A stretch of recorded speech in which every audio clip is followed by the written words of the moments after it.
تعلیمات تقویٰ اللہ کی قرآن، تعلیمات تقویٰ، تعلیمات تقویٰ، تعلیمات تقویٰ، تعلیمات تقویٰ۔ اعوذ باللہ من الشیطان الرجیم، بسم اللہ الرحمن الرحیم، نحمده ونصلی علی رسولہ الکریم، اما بعد۔ قرآن مجید سے دوری کے اسباب۔ انسان کی ہدایت کے لیے قرآن مجید ہی سب سے بڑا ذریعہ ہے۔ اس لیے انسان کے ازلی دشمن شیطان نے اسے قرآن مجید سے دور رکھنے کے لیے بے شمار رکاوٹیں کھڑی کر رکھی ہیں، اور ان کے لیے بڑے خوبصورت اور خوشنما دلائل بھی مہیا کر دیے ہیں۔ اگرچہ ایسے اسباب تو بے شمار ہیں، اور یہ بھی ممکن ہے کہ اجتماعی اسباب کے علاوہ ہر فرد کے لیے بعض انفرادی اسباب بھی ہوں، تاہم یہاں بعض اہم اسباب کی نشاندہی کی جا رہی ہے۔ بعض اوقات انسان کسی بیماری میں مبتلا ہوتے ہوئے بھی اپنے آپ کو مریض محسوس نہیں کرتا، اور مرض کا احساس اس وقت ہوتا ہے جب مرض لا علاج ہو جاتا ہے۔ قرآن مجید سے دوری کے اسباب کی نشاندہی کا مقصد یہی ہے کہ اگر کوئی شخص غیر محسوس طریقے سے یا لاشعوری طور پر ان امراض میں مبتلا ہو جائے، یا ان میں سے کسی ایک مرض میں مبتلا ہے، تو وہ مرض کے لا علاج ہونے سے پہلے اس پر توجہ دے سکے۔ ہمارے نزدیک قرآن مجید سے دوری کے اہم اسباب کیا ہیں؟ اگر یہ کہا جائے کہ اللہ تعالیٰ نے انسان کو جتنی بھی نعمتیں عطا فرمائی ہیں، ان میں سب سے بڑی نعمت قرآن مجید ہے، تو اس میں قطعاً کوئی مبالغہ نہ ہوگا کہ حقیقت یہ ہے کہ دنیا اور آخرت کی ساری برکتیں اور بھلائیاں سمٹ کر اللہ سبحانہ و تعالیٰ نے یعنی قرآن مجید کی صورت میں ہماری جھولے میں ڈال دی ہے۔ قرآن مجید اپنے پڑھنے والوں کے لیے باعث سکینت، باعث رحمت، باعث ہدایت، باعث شفا، زندگی اور موت کے فتنوں سے پناہ مہیا کرنے والا ہے، زمینی اور آسمانی آفات سے تحفظ فراہم کرنے والا ہے۔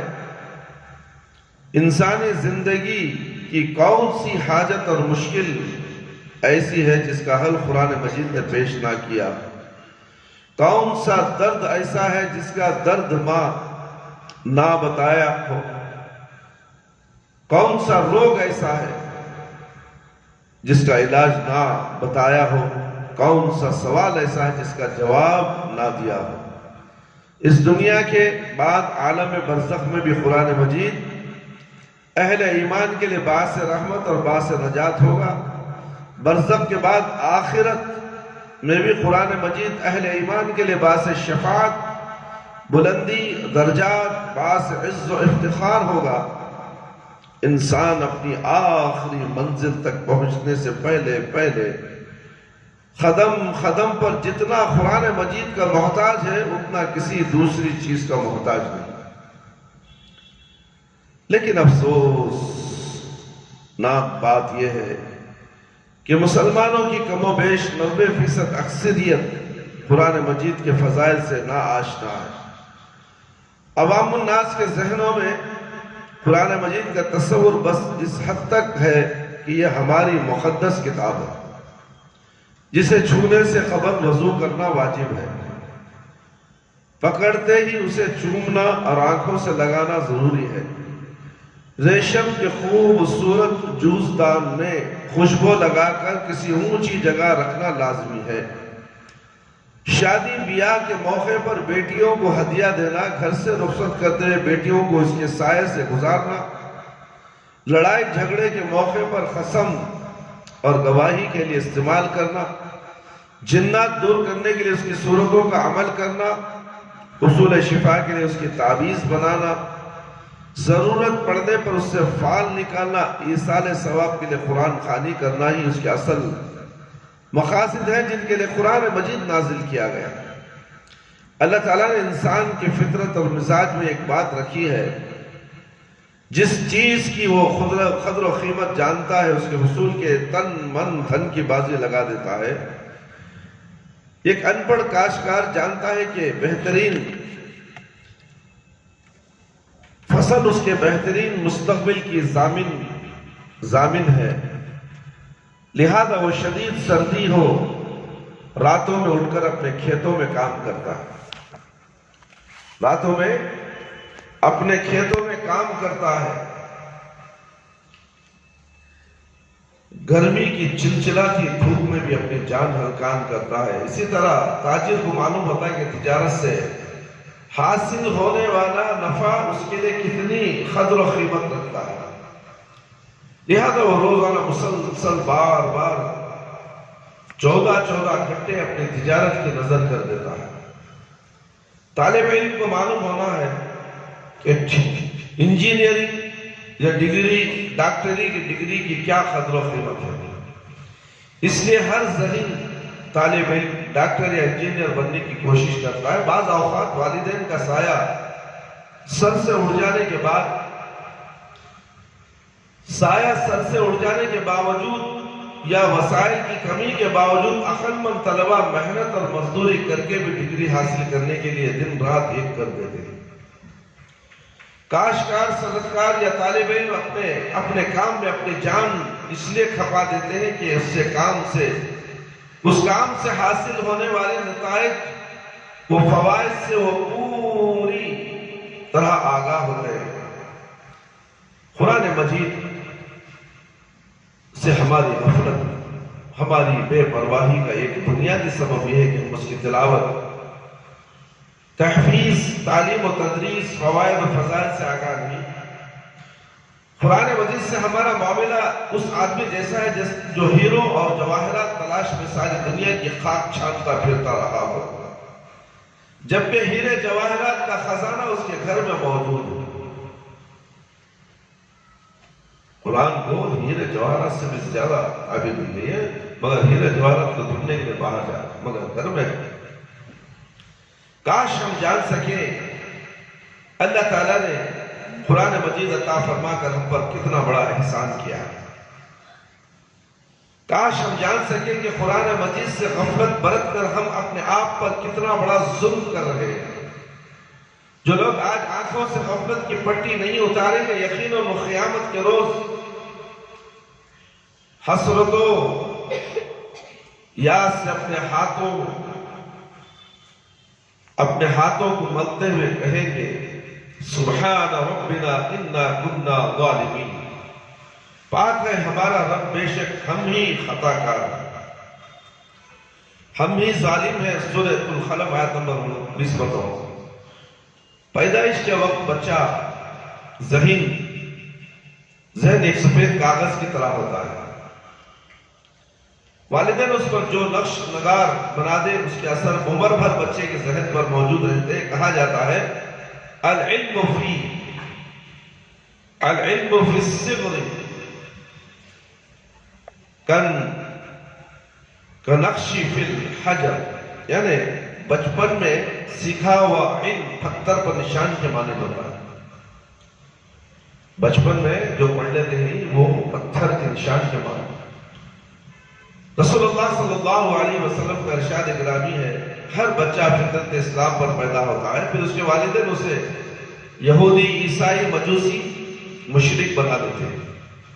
یہ بخاری کی روایت ہے میرے بھائی میرے دوست۔ چنانچہ والدین کو یہ حکم دیا گیا کہ جب بچہ بولنا سیکھے تو سب سے پہلے اسے لا الہ الا اللہ سکھایا جائے۔ کیا سکھا جائے؟ یہ ابن سیرین جب بچہ 7 سال کی عمر کا ہو جائے تو اسے نماز پڑھنے کا حکم دیا جائے۔ ابو داؤد کی روایت ہے، اور یہ بات واضح ہے کہ نماز پڑھنے کے لیے قرآن مجید کی چند ایک سورت زبان یاد کرنا ضروری ہے۔ قرآن مجید یاد کرنا ضروری ہے نماز کے لیے. کیا گونگی نماز پڑھو گے؟ جس کا افسوسناک حقیقت یہ ہے کہ بیشتر والدین اپنے بچوں کی تعلیم کا آغاز دنیاوی تعلیم سے کرتے ہیں. دنیا کی تعلیم کو پہلا درجہ، قرآن کی تعلیم کو دوسرا یا تیسرا درجہ. مگر بچے بھی ویسے ہی ہیں، انگریزی تعلیم کے لیے دنیا کی تعلیم کو چھوڑ دیتے ہیں، آخرت کی تعلیم کو چھوڑ دیتے ہیں، قرآن کی تعلیم کو چھوڑ دیتے ہیں. ہر وقت ان کے دماغوں میں بھوت سوار ہوتا ہے، اسکول کا لکھنا ہے، اسکول میں ٹیوشن دیتے سے تک ہے.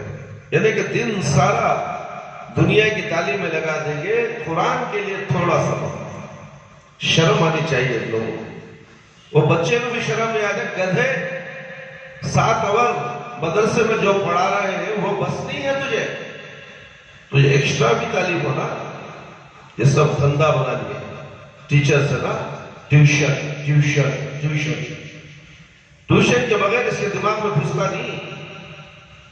یہ ٹیچر جو ہے مدرسوں میں کالجوں میں جو پڑھاتی ہے، کیا ان کو تنخواہ نہیں مل رہی ہے پڑھانے کے لیے؟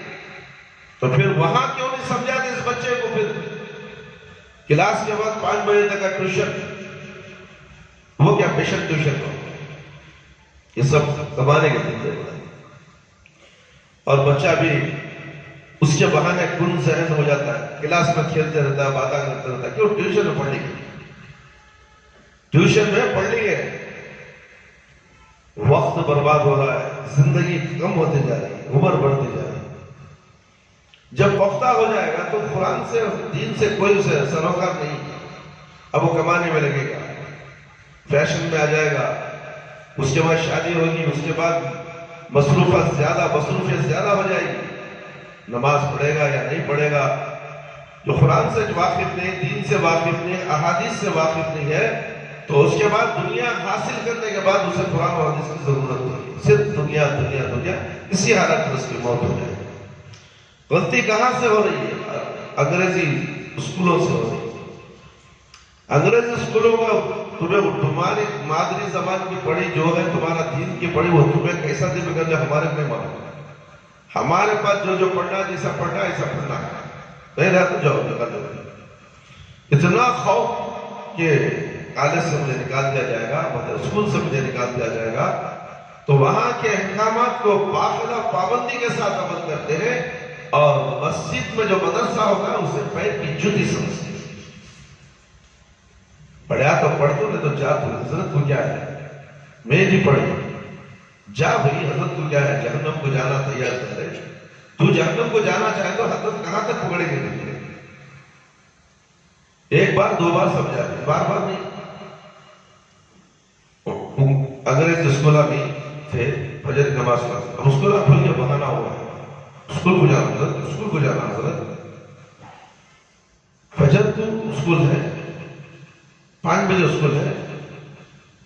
ارے 5 بجے اسکول نہیں ہے، 5 بجے نماز پڑھ، اللہ کو راضی کر، اس کے بعد دنیا کی تعلیم حاصل کر. اللہ رب العالمین کو تعلیم سے تجھے فائدہ پہنچائے. تو فجر کی نماز میں حاضری نہیں دے کر تو دنیا کی تعلیم کے لیے اٹھ کر 7 بجے 8 بجے اٹھ کر نماز پڑھے گا، تو نہیں نماز تیرے منہ کو پھینک دی جائے.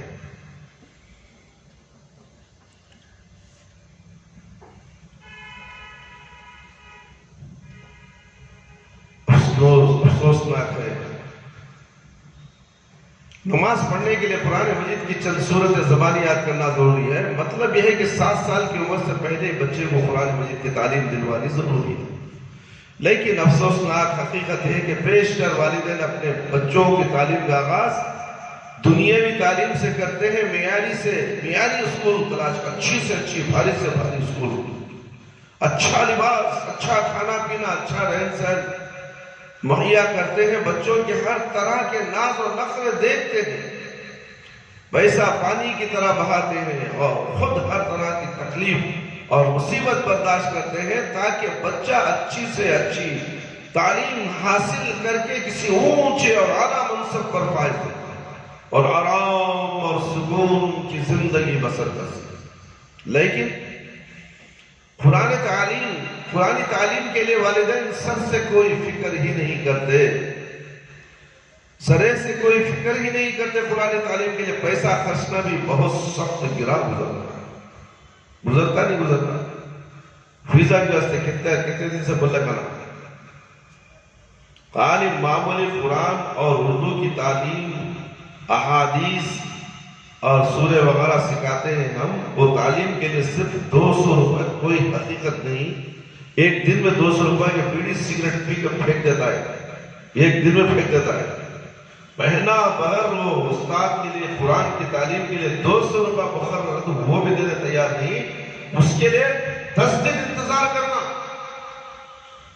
10 دن کے بعد وہ بھی بھیک دیے ایسا دیتا ہے۔ سوچ کر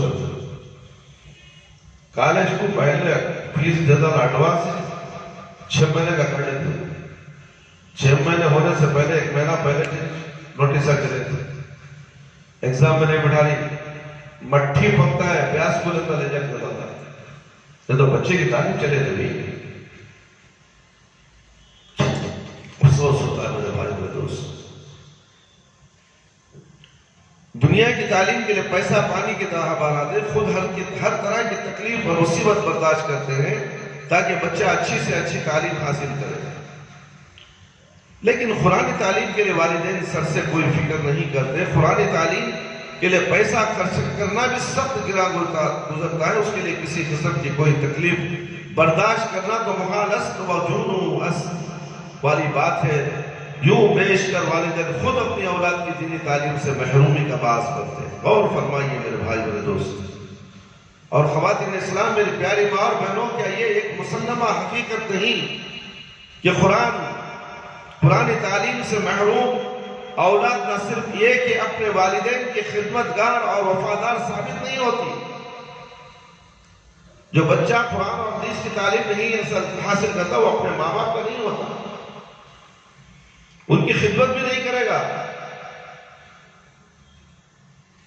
تنہا بڑھاپے میں چھوڑ کر چلا جائے گا۔ ایسی مثالیں بہت ہیں میرے بھائی میرے دوست۔ الا من شاء اللہ، بلکہ بسا اوقات اپنے والدین کی ذلت اور رسوائی کا باعث بنتی ہے۔ جو اولاد اس دنیا میں ذلت اور رسوائی کا باعث بنے گی وہ آخرت میں اپنے والدین کی کس کام آئے گی؟ دنیا میں عزت نہیں دے رہا باپ کو، دنیا میں جو اولاد ماں باپ کے لیے عزت افزائی نہیں کر سکتا تو قیامت کے دن وہ کیا عزت افزائی کرے گا؟ کیا اس کی نیکیاں اسے ماں باپ کو ملنے والی ہیں؟ اس لیے کہ وہ قرآن و حدیث سے واقف نہیں ہے، دین سے واقف نہیں ہے، اسلام سے واقف نہیں ہے۔ گھر کو جاؤ، گھر کو جاؤ، گھر کو جاؤ، میں بولوں نا چلے جاؤ، ارے گھر کو جاؤ بھائی، اٹھ کو جاؤ، اٹھ کو جاؤ بولے سیدھا چل جاؤ۔ غور فرمائیے میرے بھائی میرے دوست، والدین کی کس کام آئے گی جبکہ قرآن تعلیم سے آراستہ اولاد نہ صرف اس دنیا میں اپنے والدین کی خدمتگار وفادار ثابت ہوتی ہے بلکہ آخرت میں بھی اپنے والدین کے لیے صدقہ جاریہ بنتی ہے۔ جو قرآن اور حدیث کا تعلیم حاصل کرے گا وہ ماں باپ کے لیے صدقہ جاریہ بنے گا۔ صدقہ جاریہ معمولی کام نہیں ہے، اللہ اکبر، رہتی دنیا تک، دنیا ختم ہونے تک اس کا جواب، اس کا ثواب ماں باپ کو ملتا ہے۔ اسی لیے سب سے پہلے ترجیح اس تعلیم کو جو اس کے بعد کا درجہ دنیا کی تعلیم ہے، اس لیے کہ دنیا کی تعلیم حاصل کرو گے تو دنیا میں ہی تمہیں کام آئے گی وہ تعلیم، مرنے کے بعد تھوڑی وہ تمہارے ساتھ آئے گی۔ یا قبر میں اس کا سوال ہوگا کہ فلانی ڈگری لیا یا فلانی ٹھیکری لیا، کیا لیا تو؟ یہ سوال نہیں ہے وہاں پر، وہاں سوال ہے دین کے بارے میں، من ربک ما دینک من نبیک۔ یہ 3 سوالات کا پرچہ تمہارے ہاتھوں میں دے دیا گیا ہے، وہ پرچے کی تعلیم حاصل کرنے کے لیے قرآن و حدیث کا علم ہونا ضروری ہے، ورنہ تو ہائے لا ادری میں کچھ نہیں جانتا، اس کے بعد جہنم تمہارے آنکھوں کے سامنے کھول دی جائے۔ لہذا والدین کو سنجیدگی سے غور کرنا چاہیے کہ اپنی اولاد کو قرآن مجید کی تعلیم سے محروم رکھ کر وہ کتنا بڑا خسارہ مول لے رہے ہیں۔ یہ نہ صرف اپنے آپ پر ظلم ہے بلکہ اولاد پر بھی ظلم عظیم ہے۔ ایسے ہی لوگوں کے بارے میں ارشاد باری تعالیٰ ہے قُلْ إِنَّ الْخَاسِرِينَ الَّذِينَ خَسِرُوا أَنفُسَهُمْ وَأَهْلِيهِمْ يَوْمَ الْقِيَامَةِ کہو حقیقت میں خسارہ پانے والے تو وہی ہیں جنہوں نے قیامت کے روز اپنے آپ کو اور اپنے اہل و عیال کو خسارے میں ڈال دیا۔ دیکھیں سورہ زمر آیت نمبر 15۔ اللہ تعالیٰ اہل ایمان کو اپنے فضل و کرم سے ایسے خسارے سے محفوظ فرمائے، آمین یا رب العالمین۔ اللہ رب العالمین سے دعا ہے کہ اللہ تعالیٰ مجھے اور آپ تمام قرآن و حدیث کی باتیں جو ہم نے آپ کے سامنے پیش کی ہیں اسے سن کر اس پر عمل کرنے کی اللہ مجھے بھی توفیق دے، آپ تمام کو بھی توفیق دے، سننے والوں کو بھی توفیق دے۔ یوٹیوب کے ذریعے سے جو بیان ساری دنیا میں جا رہا ہے، جتنے بھی لوگ سنتے ہیں، مسلمان مرد اور حضرات، خواتین حضرات بھی سن کر اس پر عمل کرنے کی کوشش کیجیے۔ اور ہمارا چینل ہے تعلیمات تقویٰ، اس کو سبسکرائب کرنا کبھی نہ بھولیے، اور اس کو ایک دوسرے سے شیئر کیجیے اور نیکیاں حاصل کیجیے، صدقے جاریہ دنیا اور آخرت میں بھلائیاں حاصل کیجیے۔ اللہ رب العالمین آپ کو نیک توفیق دے، آمین یا رب العالمین۔ اللہ ہم سب کو 5 وقت نماز پڑھنے والا بنا دے، وقت پر نماز پڑھنے والا بنا دے، ہماری نمازوں میں خشوع اور خضوع عطا فرما، ہماری جائز دعاؤں کو قبول فرما لے۔ اے میرے پروردگار، ہم سب کو شرک سے بچا دے، بدعت سے بچا دے، صراط مستقیم پر چلا دے۔ اے اللہ ہمیں قبر کے عذاب سے بچا دے، جہنم کی آگ سے بچا دے، قبر کے سوالات بالکل آسان فرما دے، قبر کی تاریکی کو روشنی بدل دے، میدان حشر میں رسوائی سے بچا دے۔ اے اللہ ہمیں موت دے تو ایمان کی حالت میں موت دے، جب ہماری روح ہمارے جسم سے نکلے تو اے اللہ ہماری زبان پر کلمہ لا الہ الا اللہ محمد رسول اللہ جاری رہے۔ ربنا تقبل منا انك انت السميع العليم وتب علينا انك انت التواب الرحيم سبحان ربك رب العزة عما يصفون سلام على المرسلين والحمد لله رب العالمين يا حي يا قيوم برحمتك استغيث۔ ہر لحظہ قومی کی شان تعلیمات تقویٰ اللہ کی قرآن، تعلیمات تقویٰ، تعلیمات تقویٰ، تعلیمات